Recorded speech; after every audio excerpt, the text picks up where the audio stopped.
بسم اللہ الرحمن الرحیم. ناظرین، آج سے 2 دن پہلے ایک انتہائی افسوسناک واقعہ ہوا بڈگرام میں، جہاں جو اسکول کے کچھ بچے تھے جو کہ ڈولی کے ذریعے ایک پہاڑی سے دوسری پہاڑی کی طرف جا رہے تھے، اپنے اسکول کی جانب جا رہے تھے.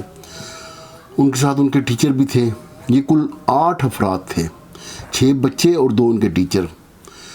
تو یہ جو لوگ جب آدھے راستے میں پہنچے تو وہاں پہ ان کی جو ڈولی تھی اس کی رسیاں ٹوٹ گئیں. پہلے ایک رسی ٹوٹی، پھر دوسری رسی ٹوٹ گئی اور ڈولی وہیں پہ جو ہے تیسری رسی کے سہارے لٹکی رہ گئی. انتہائی خوفناک منظر تھا. کافی اونچائی پر یہ ڈولی تھی اور کسی بھی لمحے کوئی سانحہ ہو سکتا تھا. مقامی لوگوں نے جو ہے وہ انتظامیہ سے رابطہ کیا اور انتظامیہ نے جو ہے آرمی سے رابطہ کیا، کیونکہ یہ جو بھی مسئلہ تھا یہ ان کے بس سے باہر تھا. یہ واقعہ تقریباً صبح 7 بجے رونما ہوا اور 12:20 پر پاک آرمی حادثے کے مقام پر پہنچ گئی ان بچوں کو ریسکیو کرنے کے لیے. وہاں ہیلی بھی آ گئے اور بہت زیادہ کوشش کی گئی. سب سے پہلے تو ان بچوں کو جو ہے وہ کھانا پہنچایا گیا، پانی پہنچایا گیا، کیونکہ کافی دیر سے یہ بھوکے پیاسے تھے. اس کے بعد ہیلی سے بہت زیادہ کوشش کی گئی کہ کسی نہ کسی طرح ان بچوں کو ریسکیو کیا جائے.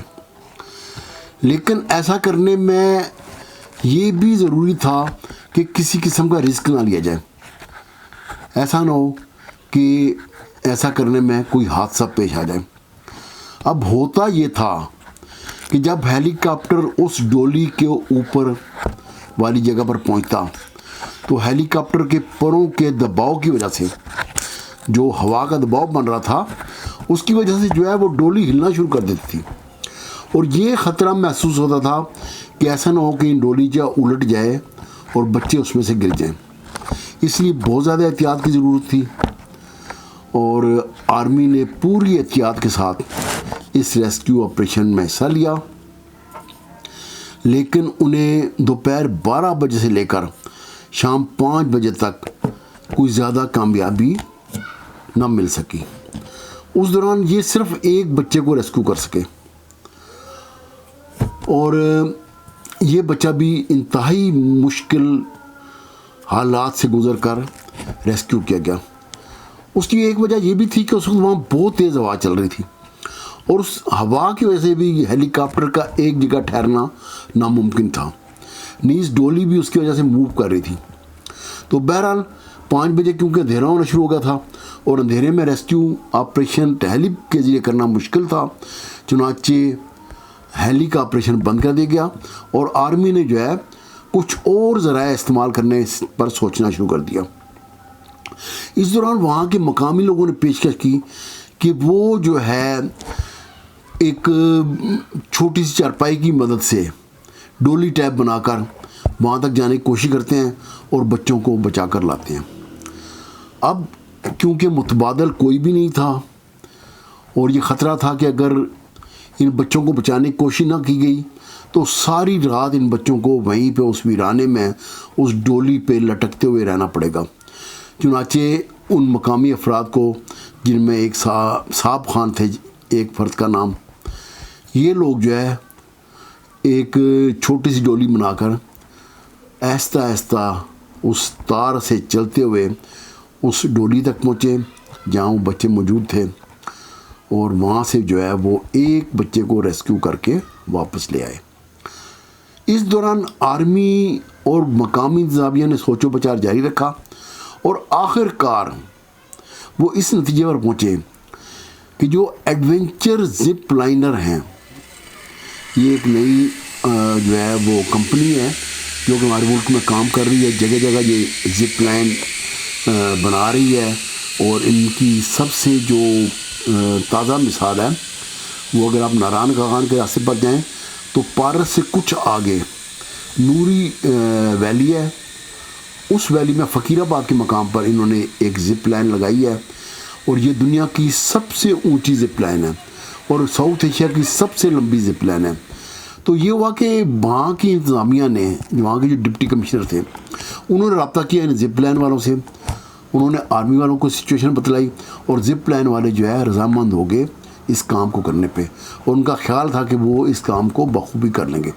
چنانچہ یہاں سے جو ہے علی، الیاس اور 3-4 اور جو ہے زپ لائن کے جو والنٹیئر تھے، جو وہاں کام کرنے والے تھے، جن کو تجربہ تھا، وہ لوگ وہاں پہنچے حادثے کے مقام پر، اور وہاں تک پہنچنے کے لیے ان کو آرمی کے ہیلی کاپٹر کی خدمات لینا پڑیں، کیونکہ اگر یہ بائی روڈ آتے تو ان کو بہت ٹائم لگنا تھا، اور یہ بمشکل وہاں پہ دوسرے دن صبح پہنچ پاتے۔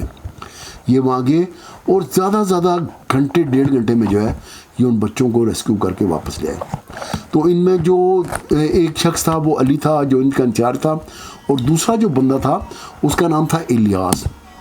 یہ جو ہے سپروائزر تھا زپ لائن کی، جو نوری ویلی میں ان کی سب سے دنیا کی سب سے اونچی جو زپ لائن سروس بنی نا، وہاں پہ یہ انچارج تھا، سپروائزر تھا۔ اور میری اس وزٹ کے دوران اس سے ملاقات ہوئی تھی، اس سے میں نے انٹرویو بھی کیا تھا۔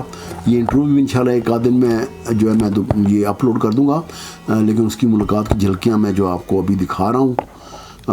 یہ جو ہے الیاس ہے، اور یہ بڑا دلیر انسان ہے۔ اس نے، علی نے اور اس کے 2-3 بندوں نے مل کر بڑی دلیری سے جو ہے وہ ان بچوں کو بچایا، اور ایک ایسا کام جو کہ بہت مشکل تھا اور جو آسان نہیں تھا حل ہونا، اور دنیا کے کسی ملک کی بھی آرمی ہو جاتی ان کے لیے بھی یہ کام بہت مشکل تھا، کیونکہ یہ ایسی چیزیں ہیں کہ اس کے لیے آپ کو تجربے کی ضرورت ہوتی ہے۔ اس سے پہلے ایسا کوئی واقعہ پاکستان میں پیش نہیں آیا۔ اگر ایسا کوئی واقعہ اس سے پہلے پیش آیا ہوتا، تجربہ حاصل ہوتا، تو انہی خطوط پر عمل کرتے ہوئے یہ لوگ جو ہے ان کو بچا سکتے تھے۔ آرمی نے بلا شبہ بہت محنت کی، اور آخر تک بچوں کو بچانے میں ان کا بہت اہم کردار تھا۔ اگر آرمی کے لوگ وہاں موجود نہ ہوتے، وہ ڈسپلن قائم نہ کر رہے ہوتے، وہ وہاں پہ لوگوں کو کنٹرول نہ کر رہے ہوتے، تو یہ زپ لائن کے ذریعے بھی ان بچوں کو بچانا بہت مشکل تھا۔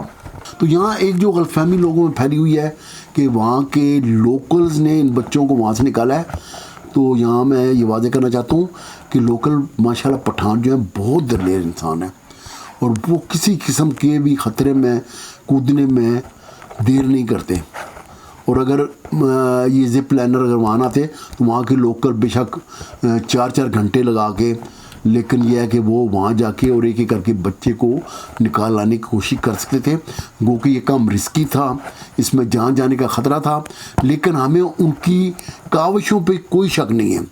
لیکن یہ بھی حقیقت ہے کہ ان بچوں کو بچانے میں ایک بچے کو آرمی والوں نے بچایا، اور ایک بچوں کو وہاں کا جو لوکل ہے صاحب خان اس نے بچایا ہے۔